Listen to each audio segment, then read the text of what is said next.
ఓం శ్రీ సాయిరామ్.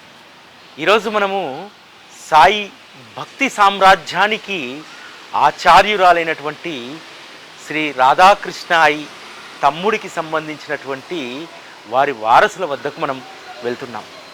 పూణే నుండి అహ్మద్ నగర్ వెళ్ళేటువంటి ఈ దారిలో వీరి గృహం ఉంది. ఈ గృహానికి వారు పెట్టుకున్నటువంటి పేరు సాయి యష్. అంటే సాయి యొక్క విజయం. ఏ పని చేసినా సరే దాని వెనకాల సాయి అందించేటువంటి విజయం ఉంటుందని చెప్పి వీరు నమ్ముతారు. అంతేకాదు ఈ ఇంటి వద్దకు రాగానే మొదట ఇక్కడ చిన్న సాయిబాబా మందిరాన్ని వాళ్ళు ఏర్పాటు చేసుకోవడం జరిగింది. ఆ సాయిబాబా మందిరం పక్కనే ఈ యొక్క ఔదుంబర వృక్షం. రాగానే చాలా ఆసక్తితో అడిగాను, ఔదుంబర వృక్షము ఎలా వెలిసింది అని చెప్పి. బాబా మందిరం కట్టకంటే ముందే వీరు దత్తభక్తులు కాబట్టి గానుగాపురం నుంచి ఈ ఔదుంబరానికి సంబంధించినటువంటి మొక్కను ఒకటి తీసుకొచ్చారట. ఆ మొక్క పెడితే ఆ మొక్క చెట్టుగా ఎదిగిన తర్వాత ఇక్కడ దత్తాత్రేయ స్వామి యొక్క విగ్రహాన్ని ప్రతిష్ఠించాలనుకున్నారట. కానీ బాబా తన విగ్రహాన్ని ప్రతిష్ఠించమని తానే దత్తాత్రేయుడు అని చెప్పి వారికి స్వప్న దర్శనం ఇవ్వడంతో ఇక్కడ బాబా మందిరాన్ని ఏర్పాటు చేయడం జరిగింది. సాయి భక్తి సామ్రాజ్యానికి ఆచార్యురాలైనటువంటి శ్రీ రాధాకృష్ణ ఆయి ఉంటే గనక తన యొక్క నివాసం ఎలా ఉంటుందో ఇక్కడ ఉన్నటువంటి ఈ నివాసం కూడా అలానే ఉంది. ఇంత పెద్ద మహానగరంలో ఇప్పటికీ కూడా ఈ ఇల్లు ఒక ప్రకృతితో, అదేవిధంగా ఒక పాజిటివ్ ఎనర్జీతో ఇక్కడ వారి గృహం ఉంది.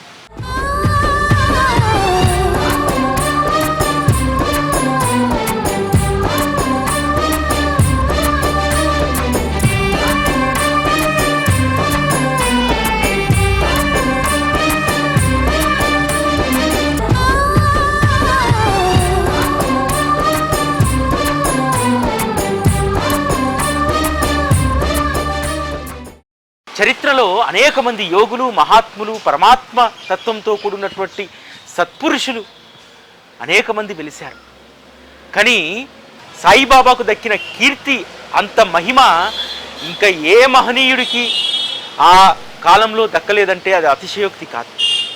దాని వెనకాల రాధాకృష్ణాయి తపన ఉంది. బాబా యొక్క కీర్తి పెరగడంలో, బాబా యొక్క మహత్తు పెరగడంలో రాధాకృష్ణాయి చేసినటువంటి సేవ, ఆమె కృషి, ఆమె తపన ఈరోజు ప్రపంచవ్యాప్తంగా మనందరము జరుపుకుంటున్నటువంటి హారతులు, షిరిడి మొదలుకొని చిన్న మారుమూల గ్రామాల వరకు కూడా జరుగుతున్నటువంటి పల్లకి సేవ, నామసప్తాహాలు, భజన, వీటన్నింటికీ కూడా రాధాకృష్ణాయి ఆద్యురాలు. బాబాకు మహారాజు వైభవం కలగాలని చెప్పి, బాబాను ఒక మహారాజు స్థితిలో చూడాలనేటువంటి ఆమె కోరికను బాబా అత్యంత త్వరితగతిన నెరవేర్చారు. అంతే కదా, ఈరోజు బాబాను చేరుకున్నటువంటి వారు మొదటగా బాబా తత్వాన్ని అన్వేషించరు, బాబా యొక్క సచ్చరితను ముందుగా అవగాహన చేసుకునేటువంటి పనిలో పడరు. కేవలం బాబా యొక్క ఆ సుందర మూర్తి, ఆయన వైభవము, ఆయన కీర్తిని చూసి ఆయన ప్రేమలో పడతారు. రాధాకృష్ణాయి సాయి భక్తి మార్గానికి ఆచార్యురాలు కాబట్టి తన మహారాజు వద్దకు వచ్చేటువంటి బిడ్డలకు ఎటువంటి అనుభూతి కలగాలి మహారాజును చూడంగానే. ఎప్పుడూ కూడా తన నోటి వెంట మహారాజు అనేటువంటి మాట తప్ప మరో మాట వచ్చేది కాదు. అంత గొప్ప భక్తి కలిగినటువంటి శ్రీ రాధాకృష్ణాయి గురించి ఈరోజు మనం మాట్లాడుకోబోతున్నాం. ఆ కుటుంబాన్ని మనం కలవబోతున్నాం. రాధాకృష్ణాయి ఇప్పటికీ కూడా సజీవంగానే ఉంది. సంస్థాన్ రూపంలో ఇప్పటికీ షిర్డీలో ఆమె సజీవంగానే ఉంది. ఈరోజు జరుగుతున్నటువంటి బాబా యొక్క వైభవాన్ని, ఆయన కీర్తిని శ్రీ రాధాకృష్ణాయి ఆస్వాదిస్తూనే ఉంది. ఈరోజు రాధాకృష్ణాయి యొక్క అంతరంగాన్ని మనం బాగా అర్థం చేసుకోవాలి.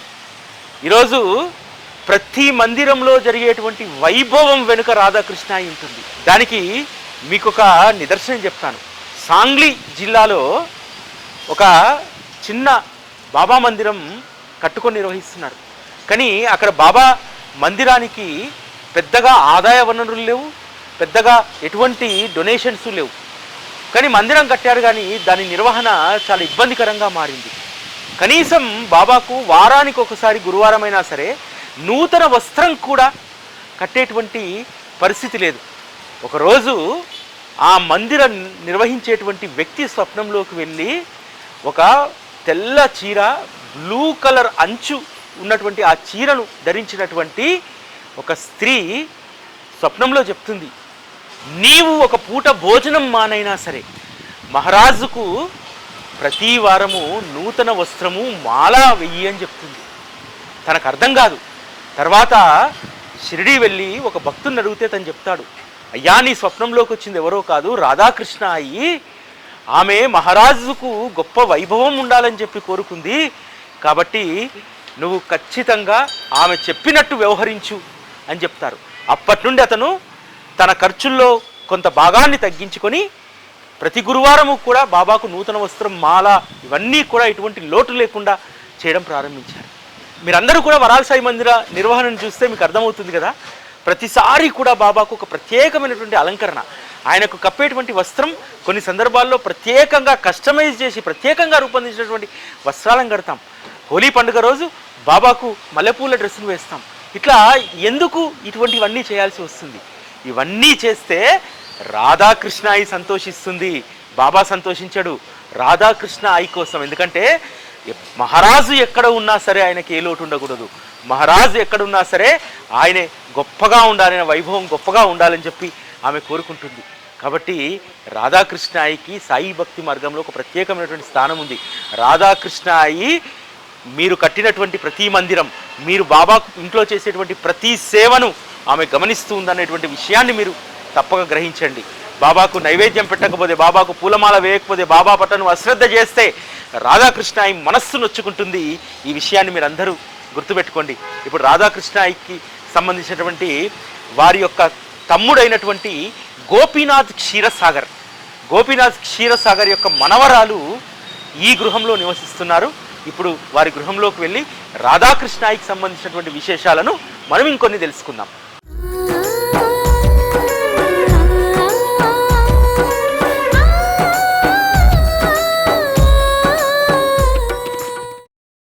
శ్రీ రాధాకృష్ణ అయి తమ్ముడైనటువంటి శ్రీ గోపీనాథ్ క్షీరసాగర్ మనవరాలు, వీరే అనఘా అనిల్ వైద్య. వారి యొక్క భర్త గారు శ్రీ అనిల్ దత్తాత్రేయ వైద్య. ఈవిడ రాధాకృష్ణ అయి గారి యొక్క తమ్ముడైనటువంటి గోపీనాథ్ క్షీరసాగర్తో అనేక సంవత్సరాలు అనుబంధం కలిగి ఉంది. అతను దాదాపు 1965 వరకు జీవించి ఉన్నారు. తన బాల్యమంతా కూడా గోపీనాథ్ క్షీరసాగర్ వద్దే సాగింది. రాధాకృష్ణ అయి రూపం ఎలా ఉంటుందో తను చూడలేదు, కానీ రాధాకృష్ణ అయి గురించి గోపీనాథ్ క్షీరసాగర్ చెప్పినటువంటి అనేక విషయాలతోటి ఆమె రూపాన్ని ఈమె మదిలో బాగా ముద్రించుకుంది. ఒకానొకసారి ఒక భక్తుడు రాధాకృష్ణ అయి యొక్క ఫోటో తీశాడన్నటువంటి విషయము తనకు తెలుస్తుంది. అతను ఎవరో కనుక్కొని అతను కోపర్గావ్ బయలుదేరితే వెనుకాల టాంగా వెనుకాల పరుగు పరుగున వెళ్ళి అతని వద్ద ఉన్నటువంటి కెమెరాను బద్దలు కొట్టింది. ఆవిడ అంత గుప్తంగా ఉండాలనుకుంది. అంతేకాదు, గోపీనాథ్ క్షీరసాగర్తో పాటు రాధాకృష్ణ అయి షిరిడీకి వెళ్ళిన తర్వాత ఎవ్వరూ కూడా వారు షిరిడీకి వెళ్ళలేదు.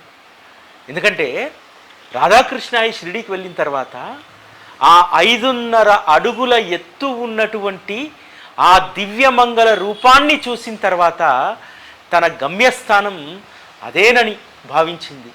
అంతేకాదు, ఆ 5.5 అడుగుల ఆ మూర్తిలో తను ఆరాధించేటువంటి శ్రీకృష్ణ పరమాత్మను, పాండురంగ విఠలుణ్ణి అక్కడే చూసుకుంది. షిరిడియే తన గమ్యస్థానమని, అదే భవ్యమైనటువంటి జీవితాన్ని తనకిస్తుందని చెప్పి భావించి తను షిరిడిలోనే ఉంది. ఎవరిని కూడా తన వద్దకు అలౌ చేసేటువంటిది కాదట. ఎవ్వరూ, ఏ కుటుంబ సభ్యులు కూడా ఆవిడ దగ్గరికి వెళ్ళినటువంటి దాఖలాలు లేవు. రాధాకృష్ణకి సంబంధించినటువంటి కొన్ని విషయాలు అమ్మను అడిగి మనం తెలుసుకుందాం. साई राम।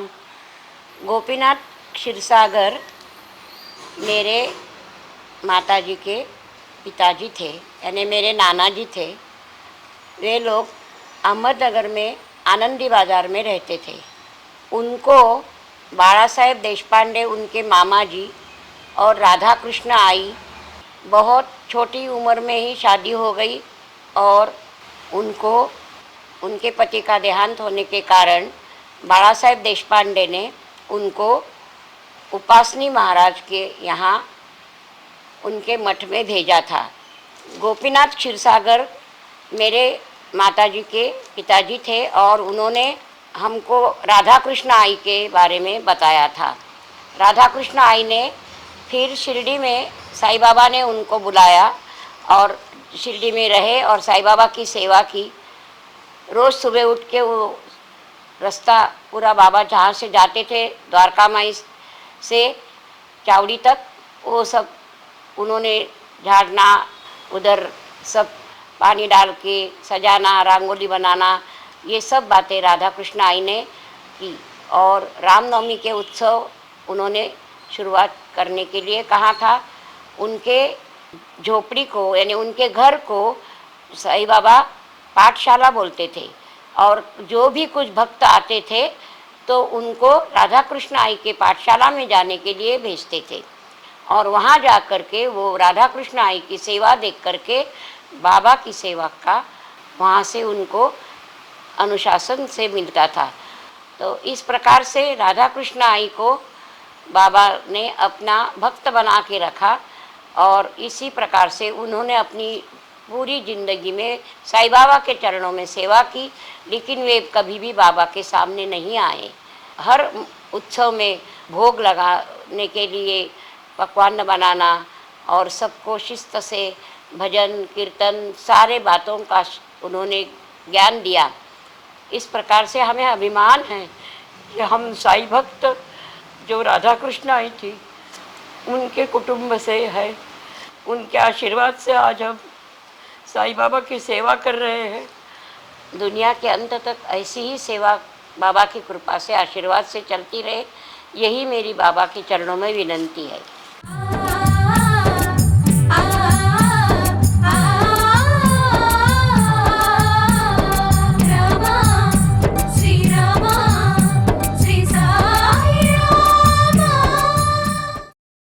साईंची मूर्ती आणा मला येताना दादा पौर्णिमेला, साई विण नाही आधार माझ्या संसाराला, बाबा विण नाही आधार माझ्या संसाराला। जरी लाख लाख दिधले 4 दिवसात संपून गेले, ही आठवण साईंची ठेवीन जन्मो, ही आठवण बाबांची ठेवीन जन्मो जन्मीला। जरी साडी चोळी दिधली 4 दिवसात फाटून गेली, ही आठवण साची ठेवीन जन्मो जन्मीला।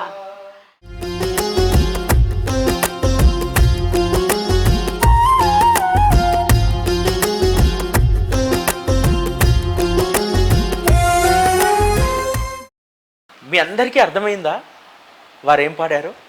ఎంత అద్భుతమైనటువంటి పాట అంటే నిజంగా నా మనస్సు పులకరించిపోయింది. దేని గురించి పాడారో తెలుసా?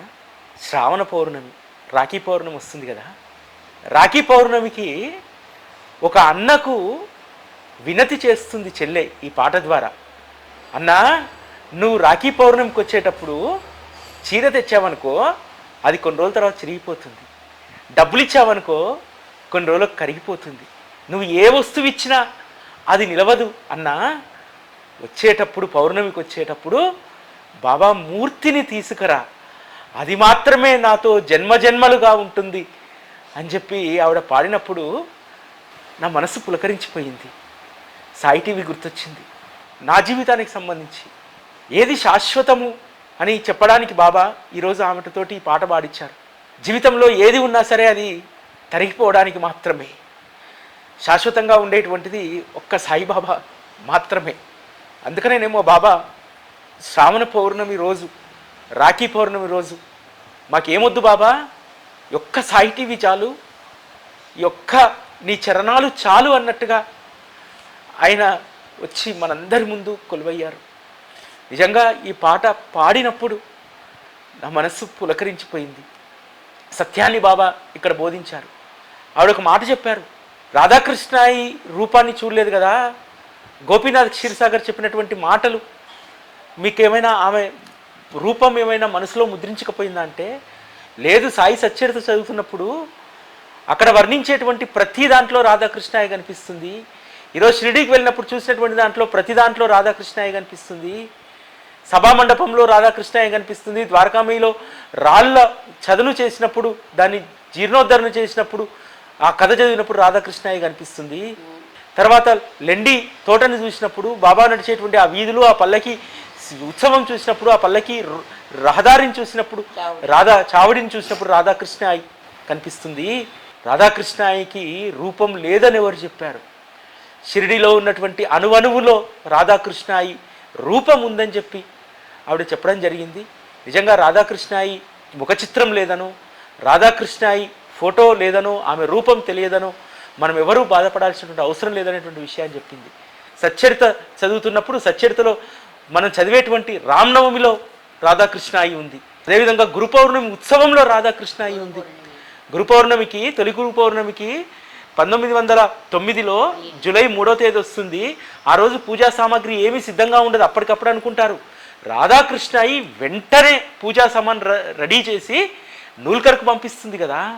అంతేకాదు, రాధాకృష్ణాయి యొక్క భక్తి ఎంత గొప్పదంటే, భక్తి మాత్రమే కాదు, తన తోటి వారి పట్ల ఉన్నటువంటి అనురాగం ఎంత గొప్పదంటే, తాత్యాసాహెబ్ నూల్కర్ చనిపోయినప్పుడు రాధాకృష్ణాయి ద్వారకామయి నుంచి లెండికి చిమ్ముతూ ఉంటుంది చీపురుతోటి.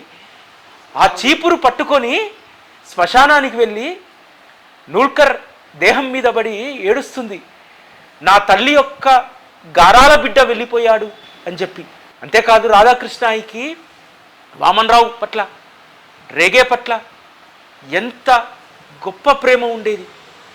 రేగే రాధాకృష్ణాయి చనిపోయిన తర్వాత షిరిడీకి వస్తే బాధపడుతూ ఉంటే బాబా అంటారు, ఎక్కడికి పోయింది రాధాకృష్ణాయి? ఇక్కడే ఉంది కదా, మనతోనే ఉంది కదా. రాధాకృష్ణాయి వెళ్ళిపోవడానికి, రాధాకృష్ణాయి కనుమరుగు కావడానికి ఆమె యొక్క దేహానికి పరిమితమైనటువంటిది కాదు, ఆవిడ ఎప్పుడూ ఇక్కడే ఉంటుందని చెప్పారు బాబా. అదేవిధంగా బాబా వైభవం ఎక్కడ ఉంటుందో అక్కడ రాధాకృష్ణాయి సజీవంగా ఉంటుంది.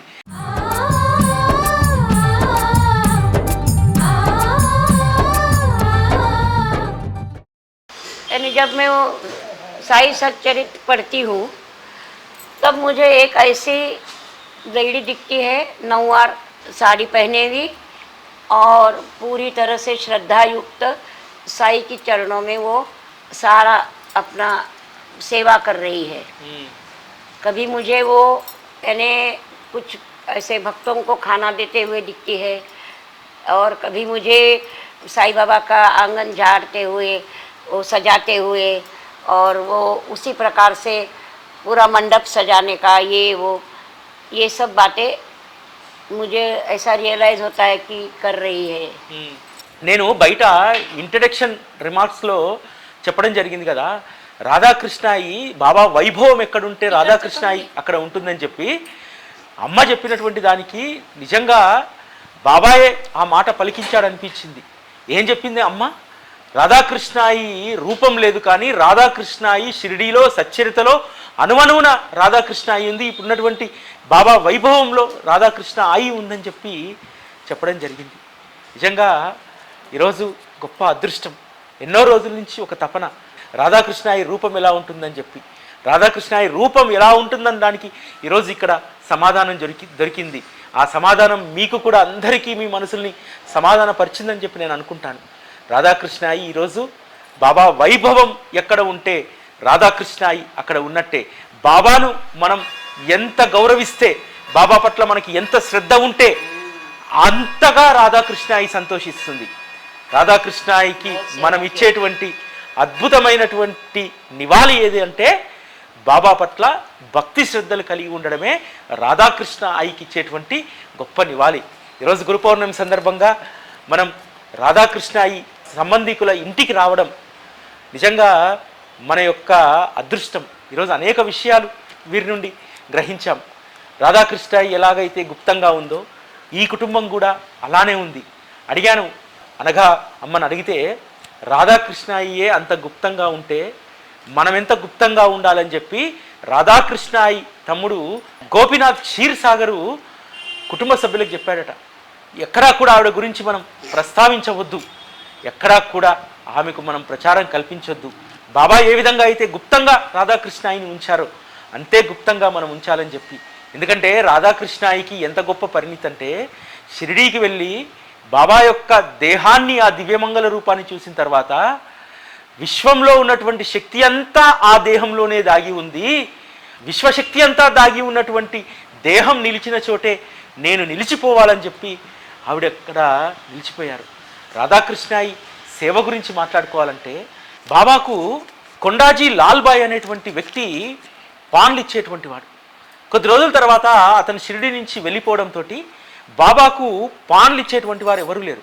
రాధాకృష్ణ అయ్యే సొంతంగా పాన్లు కట్టి ఆ బీడాలను బాబాకు పంపించేటువంటి వారు. అట్లా ఏ చిన్న లోటు అంతెందుకు, తర్కడ్ భార్య 2 వంకాయలను పంపిస్తే ఒక వంకాయతోటే పురందరే భార్య కూర చేసి పంపిస్తే బాబా పచ్చడి కావాలంటే అప్పటికప్పుడు ఎక్కడ దొరుకుతాయని చెప్పి అందరూ రాధాకృష్ణ ఆయన్ని ఆశ్రయిస్తారు. ఇస్తే ఆమె ఏం చెప్తుంది, అసలు ఆ కూర ఎవరు పంపించారో ఫస్ట్ ఆమె దగ్గరికి వెళ్ళి వంకాయ తీసుకురని అంటారు. అంటే ఎంత విజ్ఞత, ఎంత షార్ప్నెస్ రాధాకృష్ణాయిలో ఉందో చూడండి. ఈరోజు సంస్థానం ఏర్పడడానికి బాబా వస్తువులన్నీ కూడా జప్తు చేసుకొని ప్రభుత్వం వాళ్ళు తీసుకెళ్తే రాధాకృష్ణాయి కాకాసాహెబ్ దీక్షిత్ తోటి కాగితాలపైన రాయించినటువంటి సంస్థాన్ నోట్స్ దానికి ఆధారమైంది. అంటే రాధాకృష్ణాయి ఎంత ముందు చూపుతో, ఎంత ముందు జాగ్రత్తగా తను ఉన్నారనడానికి ఇదొక నిదర్శనం.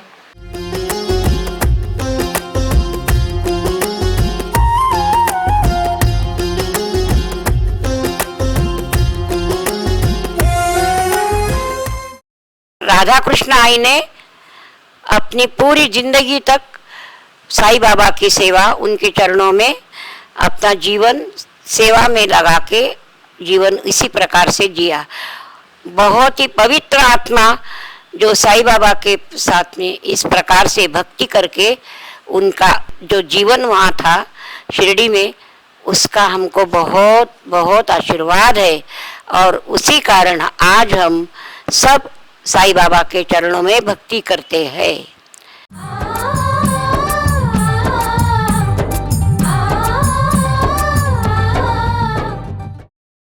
17 ఏళ్ల వయసులో భర్తను కోల్పోయినటువంటి రాధాకృష్ణ అయి తన జీవితాన్ని మొత్తము కూడా బాబా చరణాలకే అంకితం చేసింది.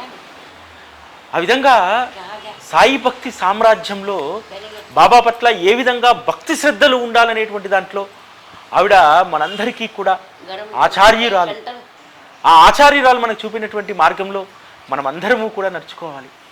బాబాను అర్థం చేసుకోవడం, బాబా తత్వాన్ని ఆకలింపు చేసుకోవడం, బాబాకు ఏది ఇష్టం దానికోసం మనం ఏ విధంగా మన మనస్సు, తనువు, ఆత్మను పెట్టి ఏ విధంగా దానికోసం పరితపించాలి అనేటువంటిది రాధాకృష్ణాయి జీవితం నుంచి మనం నేర్చుకోవాలి. రాధాకృష్ణాయి ఆ రోజు ఎందరికో ఆధ్యాత్మిక పాఠాలను నేర్పించి వారి జీవన ఉన్నతికి ఆవిడ కృషి చేశారు. అటువంటి రాధాకృష్ణాయి సంబంధించినటువంటి వారి గృహంలో ఈరోజు మనం ఉన్నాం. గురు పౌర్ణమి సందర్భంగా ఈరోజు మనం రాధాకృష్ణాయి యొక్క స్మృతులను తలబోసుకోవడం అనేటువంటిది, ఆవిడ కుటుంబానికి సంబంధించినటువంటి అనఘా అనిల్ వైద్య గారి నుంచి మనం అనేక విషయాలు మనం తెలుసుకోవడం జరిగింది. ప్రేమపూర్వకమైనటువంటి భక్తి ఎలా ఉంటుందనేటువంటిది ఆమె పాడినటువంటి భజనలో మనకు దాగి ఉంది. ఇది ఈరోజు కార్యక్రమం. మళ్ళీ మరొక భక్తులతో రేపు కలుసుకుందాం. ఓం శ్రీ సాయిరామ్.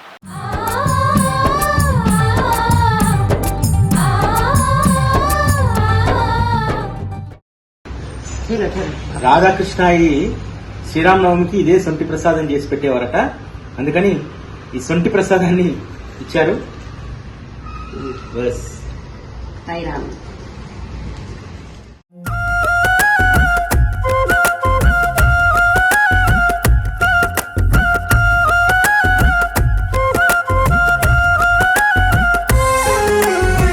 గురు కృపాంజనం దొరికెనే నాకు, సాయి కృపాంజనం దొరికినే మాకు, గురువును మించిన స్వర్గమే లేదోయ్,